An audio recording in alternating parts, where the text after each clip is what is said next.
everyone, my name is Margaret Kraling, and this is my presentation on the Imperial Federation map and my focus on the reinforcement of state. So to begin, we will talk about who, what, when, where, why, and how. This involves the British Empire and its people. It is a map that is a showcase for the wealth and industrial development. This takes place in 1886 in England, along with the worldly impacts thereof. And this map was made to convince people of an imperial union / push for power. How do they do this? They do it by showing the world how Britain is in power and what that means from their perspective. So ahead, we will look at new perspectives of the map as well as biased perspectives and evaluate those. We will also cover how there was 100 plus years of unknown knowledge and the true intent behind the map, along with the argument that there was a misunderstanding for those trying to enforce the power of the map. So some basic history. This map was published just before Queen Victoria's Golden Jubilee, which is her 50-year celebration of rulership. And this is very important to note because 50 years is a long time to be in power, and this is very much indicated in the map of how Britain sees themselves, how they see themselves in relationship to the rest of the world, and how they view the rest of the world. And another thing that is key to note is that maps and trading and politics were very important at this time, as they indicated such a power that was considered to be even more powerful than guns and warship. So here we have the map. At first glance, it is a basic world map with some people and flowers and different banners all around the map. However, when we take a closer look, we see Britannia, who represents Britain, sitting atop the world. The people on the sides are representing different cultures and areas, territories, countries, all things of that sort. And then across the top, we have three banners: freedom, fraternity, and federation. These actually are considered to be somewhat ironic at this point. Although they were appealing to the public and to Britain at the time, now looking from a different point of view, these can be considered very ironic. Another thing to note is the political boundaries and scale of the map is very different from a true world scale map. Britain was the largest empire in history to rule at this time and covered almost 13 million square miles of territory.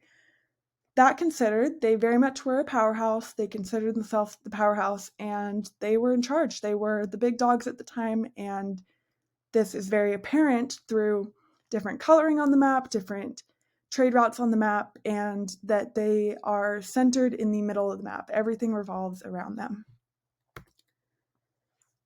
So the creator of this map is Walter Crane. He was a big member of the British arts and crafts movement, as well as a socialist. His stance was originally viewed as praising the empire with this map. However, the further we look into it, there seems to be more of an insult on the empire with the map. And it is important to acknowledge that this map went almost 100 years without being credited to him as the creator. And this is believed to be because of his political views and the fact that he may have been revealing some things about the empire that the Queen was not happy with once she really discovered and looked deeper into the meaning of the map. So again, focusing on power, Britain saw themselves as superior and essential, and that anybody who questioned that or did not agree with it was considered less, and that can physically be seen on the map, whether it is the size of different areas or the coloring or the trade routes. They are in power, and they want everyone to see them that way. They want them to view it as beneficial, even if it is not always the case. So the power trick argument,